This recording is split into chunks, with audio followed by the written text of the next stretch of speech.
Hello, welcome to ambition tour. हम पढ़ रहे हैं principle of inheritance and variation और इसका आज चौथा लेक्चर है। इससे पहले हमने 3 लेक्चर ले लिया था और वो पहले अपलोड हो चुका है। तो इस लेक्चर को पढ़ने से पहले आप वो लेक्चर पढ़ लीजिएगा तो आपके लिए इजी होगा सब कुछ समझना और कनेक्ट करना।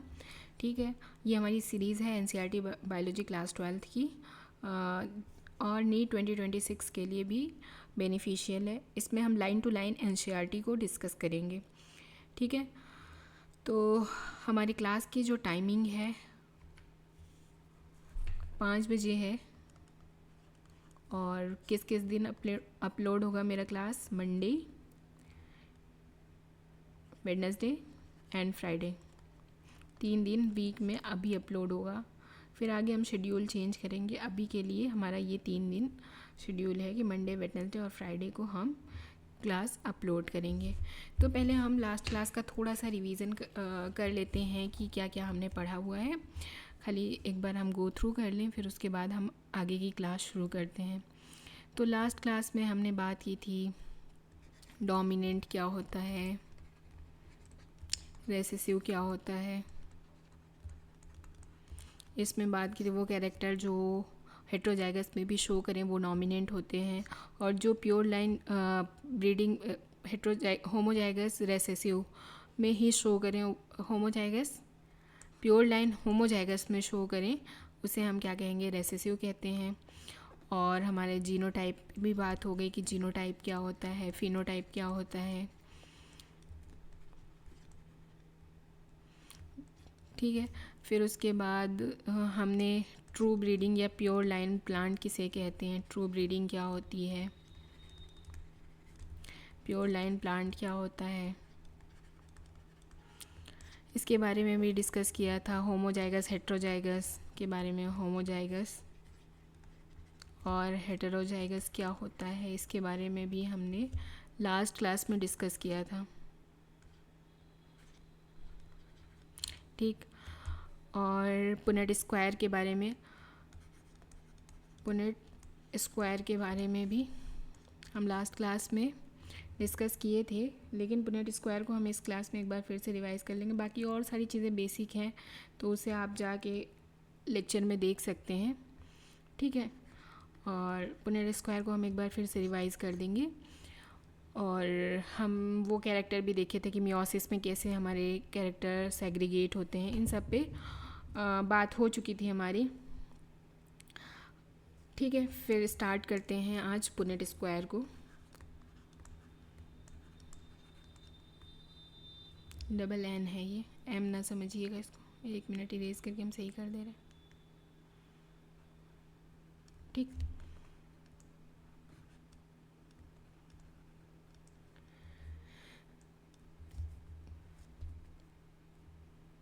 सपोज़ कि हमने प्लांट लिया, टॉल प्लांट लिया और डॉफ प्लांट लिया। और कैसा प्लांट लिया? Pure line plant. कैसा प्लांट हम ले रहे हैं? मेंडल ने कैसा प्लांट लिया था? Pure line. Pure line character का मतलब क्या होता है कि जो इनके अलील्स हैं वो दोनों अलील्स सिमिलर होंगे, सेम होंगे। डॉफ के भी जो दोनों अलील हैं वो क्या होंगे? सिमिलर होंगे। ठीक है, अब ये हम अल्फ़ाबेट क्यों यूज़ करते हैं? टॉल के लिए टी, इस और डॉफ के लिए स्मॉल टी क्यों यूज़ करते हैं, डी क्यों नहीं यूज़ करते? इन सब के बारे में भी हम लास्ट क्लास में डिस्कस कर चुके हैं। ठीक है, तो जब हमारा अलील ये सेग्रीगेट होता है मियोसिस में, मियोसिस में जब इसका सेग्रीगेशन होता है तो ये 2 तरह के गैमीट्स बनाते हैं। 2 गैमीट्स बनाते हैं, मतलब दोनों अलील सेग्रीगेट हो जाते हैं। ठीक है, तो दो अगर ये सिमिलर हैं, ये भी जीन, ये भी अलील दोनों सिमिलर है, तो क्या होगा कि जो हमारे गैमीट्स होंगे वो भी सिमिलर होंगे। और डॉफ के भी कैरेक्टर मियोसिस में सेग्रीगेट करेंगे और ये भी 2 गैमेट बनाएंगे और सिमिलर गैमेट बनाएंगे। सिमिलर गैमेट क्यों बनाएंगे? क्योंकि ये प्योर लाइन ब्रीडिंग प्लांट है। प्योर लाइन ब्रीडिंग का मतलब क्या है कि इनके जो भी जो जीन हैं इनके दोनों अलील सेम हैं। ठीक है, अब हम पुनेट स्क्वायर ड्रॉ करते हैं और इन अलील को प्लेस करके, इन गैमेट्स को प्लेस करके हम देखते हैं कि क्या क्या पॉसिबल कॉम्बिनेशन बन सकते हैं। ठीक है, यहाँ पे मेल और फीमेल अपने से डिफाइन कर लीजिएगा, कोई भी मेल कोई भी फीमेल हो सकता है, ठीक है। ये मेल और ये फीमेल, ठीक है। हम यहाँ पे पुनेट स्क्वायर जब भी ड्रॉ करते हैं तो हम एक ऐसा स्क्वायर ड्रॉ करते हैं और फिर उसके बाद जितने नंबर ऑफ़ गैमीट्स होते हैं उतने बॉक्सेस बनाते हैं और एक तरफ मेल के गैमीट्स को रखते हैं, एक तरफ फीमेल के गैमीट्स को रखते हैं। मेल में क्या गैमीट्स हमें मिले, 2 कैपिटल टी मिला है, तो एक कैपिटल टी को हम इस बॉक्स के सामने, एक कैपिटल टी को इस बॉक्स के सामने रख देते हैं, ठीक है।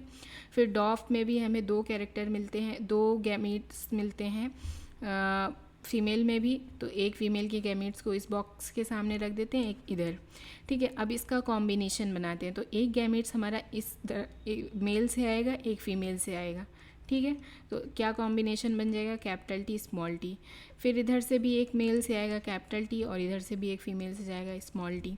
फिर इधर से भी एक मेल से आएगा और एक इधर फीमेल से जाएगा, कैपिटल टी स्मॉल टी बन जाएगा। फिर इधर से भी एक कैपिटल टी मेल से आएगा और एक स्मॉल टी फीमेल से जाएगा, तो ये कॉम्बिनेशन हमारा बन गया। अब ये हमारा जो इस जनरेशन को हम क्या नाम देते हैं, F1 जनरेशन। F का मतलब क्या होता है, फिलियल होता है। ये भी हम लास्ट क्लास में बात कर चुके हैं, मतलब पिछले की क्लासेस में बात कर चुके हैं, ठीक है। तो अब इसमें सारे जो जीनोटाइप हमें मिले, जो भी कॉम्बिनेशन हमें मिला F1 जनरेशन में, वो सब सिमिलर मिले। कब सिमिलर मिले, जब हमने प्योर लाइन प्लांट लिया था। प्योर लाइन दोनों प्लांट लिए थे, चाहे वो टॉल हो चाहे वो डॉर्फ हो, ठीक है। तो हमारे जितने भी जीनोटाइप थे वो सिमिलर थे। और ये कैसे, इनका फिनोटाइप कैसा था, सारे टॉल के कैरेक्टर शो हो रहे थे। जितने भी जिनका इनका जीनोटाइप भी सेम है और इनका फिनोटाइप क्या था, सारे टॉल शो हो रहे थे। टॉल का मतलब है कि ये एक पेरेंट्स के खरी रिजेंबल थे और डॉर्फ का कोई भी प्लांट डॉर्फ का नहीं दिखा। तो फिर क्या हुआ कि मेंडल कंफ्यूज हुए, तो उन्होंने इन प्लांट्स का, जो हमें F1 जनरेशन में जो प्लांट्स मिले थे, उनका क्या किया, सेल्फिंग कराया, मतलब सेल्फ पॉलिनेशन कराया, मतलब इसका इससे क्रॉस कराया। जैसे हमने प्योर लाइन का क्रॉस कराया था, तो अब हम प्योर लाइन का क्रॉस नहीं कराएंगे, जो हमें F1 जनरेशन में प्लांट मिले उनकी सेल्फिंग कराएंगे। तो जब हम इनका सेल्फ पॉलिनेशन करवाते हैं, सेल्फ पॉलिनेशन करवाते हैं, तो हमें क्या मिलता है, जैसे ये capital T small T, capital T small T, ठीक। अब हम इनका क्रॉस कराते हैं, तो जब हमें मियोसिस में ये कैरेक्टर सेग्रीगेट होंगे, तो किस तरह के गैमेट्स बनाएंगे, 2 गैमेट्स बनाएंगे, एक कैपिटल टी और एक स्मॉल टी। ये भी जब सेग्रीगेट करेगा तो ये भी कैसा बनाएगा, कैपिटल टी और स्मॉल टी। ये हो गया मान लीजिए मेल, ये हो गया फीमेल। अब हम इनका पुनेट स्क्वायर ड्रॉ करते हैं, तो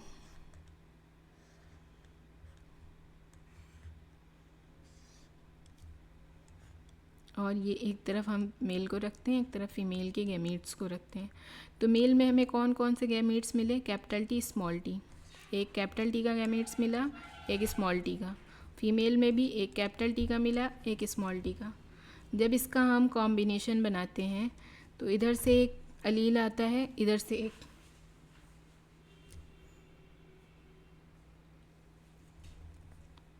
गैमेट्स आता है, एक इधर से गैमेट्स आता है। तो यहाँ पे क्या बनाते हैं, कैपिटल टी, ठीक है। क्या कॉम्बिनेशन बनता है, इधर से भी कैपिटल टी आया, मेल से भी और फीमेल से भी कैपिटल टी वाला गैमेट गया, तो क्या बना, कैपिटल टी। अब यहाँ से क्या हुआ, मेल से भी कैपिटल टी, इधर से फीमेल से भी कैपिटल टी आया और मेल से क्या आया, स्मॉल टी आया। तो इसका क्या कॉम्बिनेशन बना, कैपिटल टी स्मॉल टी। फिर उसके बाद हमारा एक, फिर यहाँ से आता है, मेल से भी एक गैमेट आया कैपिटल टी का और यहाँ से फीमेल से एक गैमेट गया, तो क्या बना, combination capital T small T. फिर उसके बाद हमारा एक इधर से मेल से स्मॉल टी आया, फीमेल से भी स्मॉल टी आया, तो क्या कॉम्बिनेशन बना, स्मॉल टी। तो अब हम देख रहे हैं कि जो ये अब हमारा क्या हो गया, F2 जनरेशन, ठीक है। अब हम क्या, हमें दिख रहा है कि जो हमारे F1 जनरेशन में जितने भी प्लांट्स आए थे, मतलब जितने भी प्लांट्स थे, उनके जो जीनोटाइप थे वो सेम थे। अब इसमें हमें देख रहे हैं कितने तरह के जीनोटाइप दिख रहे हैं, capital T, capital T small T, ये दोनों एक तरह के हो गए, हाँ। फिर उसके बाद स्मॉल टी, 3 तरह के हमें जीनोटाइप दिख रहे हैं। इसमें जीनोटाइप और फिनोटाइप हम निकालते हैं, जीनोटाइप और फिनोटाइप। तो जीनोटाइप में हमें किस किस तरह के एलील में किस किस तरह के कॉम्बिनेशन मिल रहे हैं? Capital T capital T, capital T small T, small T small T. ठीक, तो कैपिटल टी कितना मिल रहा है? 1। और कैपिटल टी स्मॉल टी कितने मिल रहे हैं? 2। और स्मॉल टी कितने मिल रहे हैं? 1। तो ये हमारा जो कॉम्बिनेशन है जीनोटाइप का रेशियो क्या है? 1:2:1 आया। और हमारा फिनोटाइप कैसा आया? फिनोटाइप में हमें कितने कैरेक्टर मिल सकते थे? कुछ तो टॉल मिल सकते थे, कुछ तो डॉफ मिल सकते थे। तो अब इसमें क्या है? कैपिटल टी वाले कैसे शो करेंगे? एक मिनट, मान लीजिए कैपिटल टी जो है वो कैसा कैरेक्टर शो करेगा? टॉल। फिनोटाइप कैरेक्टर कैसा होगा उसका? टॉल। और कैपिटल टी स्मॉल टी में कैसे कैरेक्टर शो करेंगे? ये F1 जनरेशन में कैसा शो कर रहे थे? टॉल शो कर रहे थे। क्यों? क्योंकि इस पे जो एक अलील है वो क्या है? डोमिनेंट है। जब ये एक अलील डोमिनेंट अलील आ जाता है किसी भी जाइगोट के कॉम्बिनेशन में, तो वो क्या हो जाता है? दूसरे के प्रभाव को एकदम कम कर देता है, मतलब दूसरे के इफ़ेक्ट को नेग्लेक्ट कर देता है। तो ये क्या करेगा? अपना हुक्म चलाएगा, मतलब ये इसके हिसाब से सब कुछ होगा, ये बेमायने हो जाएगा। तो जिसमें भी एक भी अगर कैपिटल टी आया किसी भी कॉम्बिनेशन में, अगर एक भी अलील डोमिनेंट आता है तो वो अपने जैसा ही व्यवहार करता है, वो किसी और को जो है एक्सप्रेस नहीं होने देता। तो यहाँ पे एक कैपिटल टी आया है तो ये हमारा क्या होगा? क्या कैरेक्टर शो करेगा? ये भी हमारा टॉल शो करेगा, और ये भी हमारा क्या करेगा? टॉल शो करेगा। अब ये हमारा लास्ट जो बचा स्मॉल टी, तो इसका पूरा जो है दोनों होमोजाइगस रिसेसिव है, तो ये कैसे कैरेक्टर शो करेंगे? ये डॉफ। ठीक, इसमें कोई भी कैपिटल टी का जीन नहीं है, मतलब कोई भी डोमिनेंट जीन नहीं है, तो ये कैसा शो करेगा? ये डॉफ के जैसा बिहेव करेगा। तो अब हम फिनोटाइप का रेशियो निकालेंगे, तो टॉल हमें कितने मिले? 3, और डॉफ हमें कितने मिले? 1। ठीक, तो हमारा जो फिनोटिपिक रेशियो क्या हुआ? 3:1। जीनोटिपिक रेशियो क्या हुआ? 1:2:1, और फिनोटिपिक रेशियो क्या होगा? 3:1। अब और हम पुनेट स्क्वायर कैसे ड्रॉ करते हैं ये भी आपको समझ में आ गया। ठीक है, अब हम आगे आज का लेक्चर स्टार्ट करते हैं। Mendel self pollinated the F2 plant and found that dwarf F2 plant continue to generate dwarf plant in F3 and F4 generation. जब मेंडल ने सेल्फ पॉलिनेशन करवाया था तो F1 जनरेशन में उसे कोई भी डॉफ प्लांट नहीं मिले थे। लेकिन जब उन्होंने सेल्फ पॉलिनेशन करवाया तो जो F2 में जो प्लांट आए उसमें डॉफ कैरेक्टर शो हो रहे थे, और उन्होंने जब F3 करवाया, F4 करवाया, तो उसमें भी डॉफ कैरेक्टर शो होने लगे थे। ये था कि थोड़े कम क्वांटिटी में शो हो रहे थे, लेकिन डॉफ कैरेक्टर कुछ ना कुछ शो हो रहे थे। ठीक है, he conclude that the genotype of the dwarf was homozygous small t. तब इन्होंने बताया कि जिनका जीनोटाइप कैसा होता है?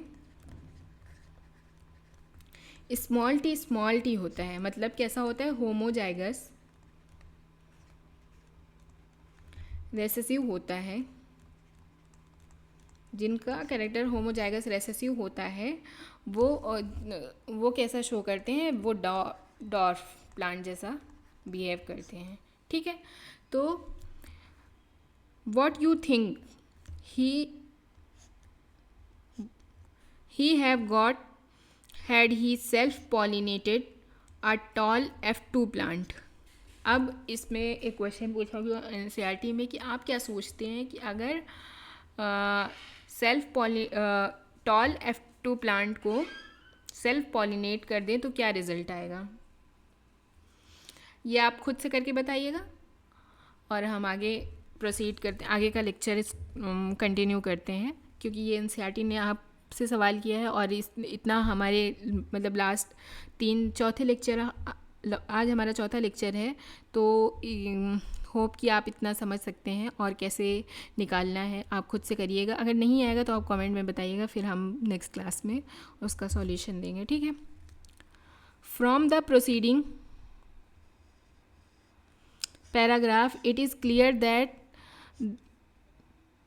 though the genotypic ratio can be calculated by mathematical probability। तो मेंडल ने ये कंक्लूज़न बताया, मेंडल का ये कंक्लूज़न था कि जो हमारा जीनोटिपिक रेशियो है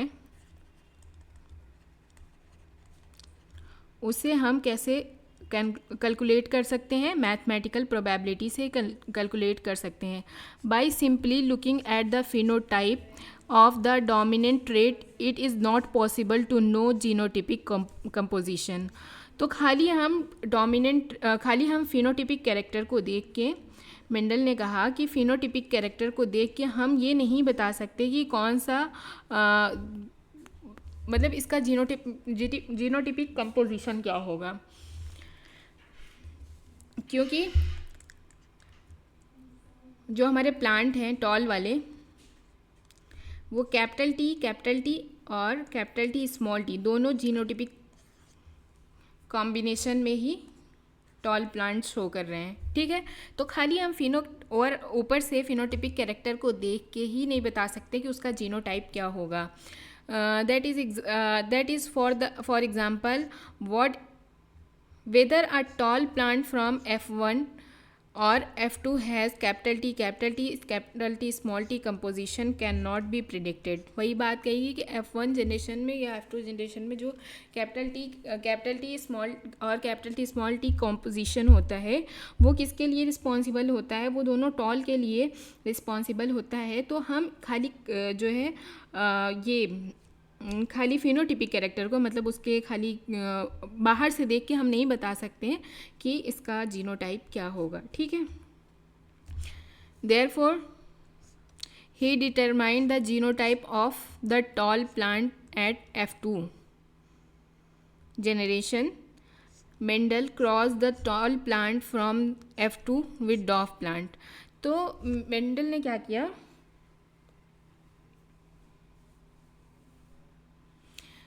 F2 प्लांट के जीनोटाइप को डिटरमाइन करने के लिए उन्होंने क्या किया, F2 प्लांट को क्रॉस कराया किससे, डॉफ प्लांट से। F2 प्लांट को क्रॉस कराया किससे, डॉफ प्लांट से, जिसे हम क्या कहते हैं, टेस्ट क्रॉस। क्या बोलते हैं, test cross. In a typical test cross an organism pea plant here showing the dominant phenotype and whose genotype is possible to determine is crossed with the recessive parent instead of the self crossing। आगे के इस figure में है, पहले हम figure आपको दिखा देते हैं। जैसे इसमें क्या किया, मेंडल ने होमोजाइगस रेसेसिव प्लांट को लिया और दोनों जीनोटाइप से क्रॉस करा दिया। जो पर्पल शो कर रहे थे हमारे प्लांट उनसे करवा दिया। एक प्लांट थे कैपिटल डब्लू, मान लीजिए इसको कैपिटल टी कर लीजिए, या फिर कैपिटल डब्लू करने रहने दीजिए, लेकिन आप समझने के लिए ये यूज़ कर सकते हैं क्योंकि हमने इससे पहले प्लांट की हाइट का ही एग्जांपल लिया था, ठीक है। अब यहाँ पे प्लांट की कलर का एग्जांपल आ गया है। तो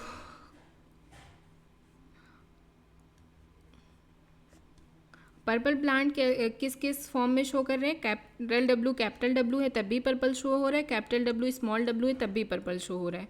तो अब इसको क्रॉस करते हैं, कैपिटल डब्लू को इससे करते हैं क्रॉस, होमोजाइगस रेसेसिव से करते हैं, मतलब स्मॉल डब्लू से करते हैं।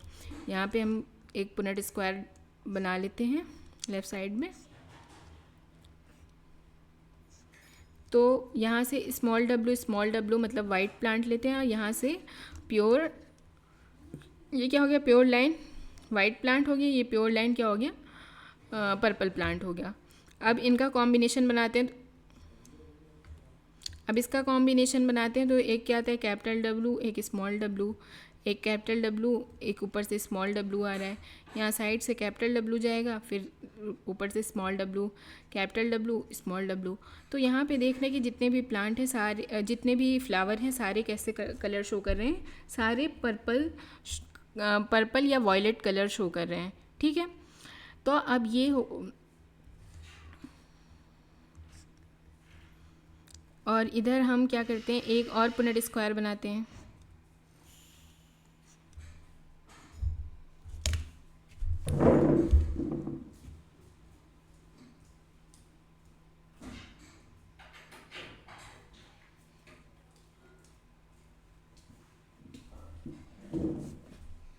एक और हम पुनेट स्क्वायर बनाते हैं। यहाँ पे क्या करते हैं, एक कैरेक्टर लेते हैं स्मॉल डब्लू, मतलब रेसेसिव पेरेंट लेते हैं, और एक तरफ हेट्रोजाइगस कैरेक्टर लेते हैं, कैपिटल डब्लू, स्मॉल डब्लू। ठीक है, फिर अब कैपिटल डब्लू, स्मॉल डब्लू, एक मिनट कैपिटल डब्लू को प्लेन रखने देते हैं।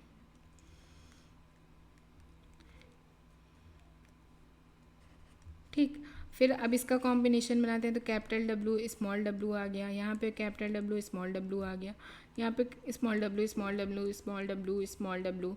ये कॉम्बिनेशन कैसा मिला कि इसमें हमें दो फ्लावर कैसे मिले, जिसमें कैपिटल डब्लू था वो कैसे मिले, वॉयलेट कलर के मिले, और जिसमें स्मॉल डब्लू था वो कैसे मिले, वाइट कलर मिले। Half of the flower are violet colour, half of the flower white colour, unknown flower is heterozygous. तब इससे हमें कॉम्बिनेशन समझ में आ गया कि जो हमारे इस क्रॉस को हम क्या बोलते हैं, टेस्ट क्रॉस बोलते हैं। ठीक है, और इस कॉम्बिनेशन से हमें पता चला कि जो प्लांट हमने यहाँ यूज़ किया था वो कैसा था, हेट्रोजाइगस। ये वाला प्लांट कैसा था, होमोजाइगस।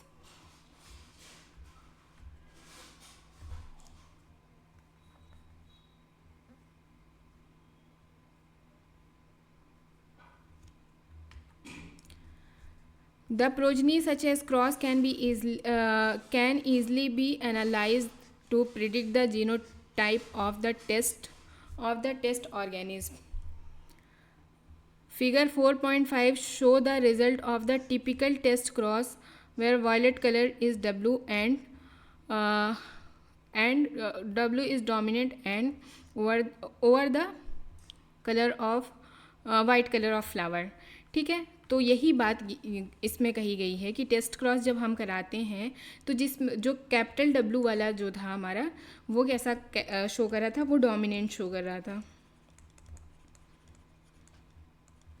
और स्मॉल डब्लू कैसा था, रेसेसिव। ठीक, तो जहाँ जहाँ कैपिटल डब्लू प्रेजेंट रहेगा वो कैसे शो करेंगे, वो किस कलर के शो करेंगे, वो वायलेट कलर के शो करेंगे। और जहाँ पे हमारे स्मॉल डब्लू रहेंगे वो कैसा कलर शो करेगा, वाइट कलर का। ठीक है, प्योर लाइन अगर दोनों कैरेक्टर डब्लू हैं तो वाइट कलर का शो करेगा, और अगर एक भी हमारा जो है, अगर हमारे कॉम्बिनेशन में, हमारे एलीलिक कॉम्बिनेशन में एक भी डब्लू प्रेजेंट रहेगा, मतलब एक भी जीन जो है कैपिटल डब्लू वाला प्रेजेंट रहेगा, यानी डोमिनेंट ट्रेट वाला प्रेजेंट रहेगा, तो वो कैसा शो करेगा, डोमिनेंट कैरेक्टर शो करेगा। तो ये हमारा पूरा इस स्लाइड का कंक्लूज़न यही था। ठीक है, using Punnett square try to find nature of offspring of a test cross, what ratio did you get, using the genotype of this cross you can give general definition of the test cross. तो ये दोनों question का answer आप comment section में दीजिएगा। ठीक है, based on his observation on monohybrid cross, Mendel proposed two general rule to consolidate his understanding of inheritance in monohybrid crosses. तो इस ऑब्जर्वेशन के थ्रू मोनोहाइब्रिड क्रॉस, मेंडल ने मोनोहाइब्रिड के क्रॉस के इस ऑब्जर्वेशन के बेस पर मेंडल ने दो लॉ प्रपोज किए। एक लॉ क्या था, लॉ ऑफ डोमिनेंस, दूसरा लॉ ऑफ सेग्रीगेशन। ठीक है, लॉ ऑफ डोमिनेंस क्या है, characters are controlled by discrete unit called factor. मतलब जो हमारे कैरेक्टर शो होते हैं वो किसी एक अलील से भी शो हो सकते हैं, मतलब डिस्क्रीट होते हैं वो। ठीक है, factor occurs in pair, factor हमेशा कैसे होते हैं, वो पेयर में होते हैं, मतलब कि एक हम पेयर में होते हैं, चाहे कैपिटल टी स्मॉल टी का पेयर हो, कैपिटल टी का पेयर हो, स्मॉल टी का पेयर हो, मतलब जो भी हमारे फैक्टर हैं, जो भी हमारे जीन हैं, वो कैसे होते हैं, पेयर में होते हैं, लेकिन वो सेग्रीगेशन, मियोसिस सेग्रीगेशन के टाइम पे गैमीट्स अलग अलग सेग्रीगेट हो जाते हैं, ठीक है। In this similar pair of factor one member of pair dominant and other is recessive. जब डिस सिमिलर हमारा पेयर फैक्टर होता है तो एक मेंबर कैसे होते हैं, डोमिनेंट होते हैं, दूसरा कैसा होता है, recessive. The law of dominance is use to explain the expression of only one parental character in monohybrid cross in F1 and expression both in F2. It is also explained 3:1 obtained in F2 generation. Law of dominance में हमने यही सब explain किया था कि जो हम पहले पढ़ चुके हैं वो अब हम बता रहे हैं। मेंडल ने बताया कि लॉ ऑफ डोमिनेंस कैसा होता है कि जो हमारे F1 जनरेशन में प्लांट मिलते हैं उनमें सिर्फ एक ही एलील जो होता है खुद को रिप्रेजेंट करता है, दूसरा वाला सप्रेस हो जाता है, एक ही एक्सप्रेस करता है। और F2 जनरेशन में जब वो होमोजाइगस कंडीशन में, होमोजाइगस रेसेसिव की कंडीशन में आते हैं तब वो एक्सप्रेस करना शुरू कर देते हैं, तब हमें दोनों कैरेक्टर, मतलब दोनों फिनोटिपिक कैरेक्टर मिलते हैं 3:1 के फॉर्म में, ठीक है। यहाँ से हमारा आज का लेक्चर ख़त्म होता है। Thank you so much. और नेक्स्ट लेक्चर आपका होगा ये मंडे को, अब नेक्स्ट लेक्चर आपका होगा वेडनेसडे को। Thank you so much.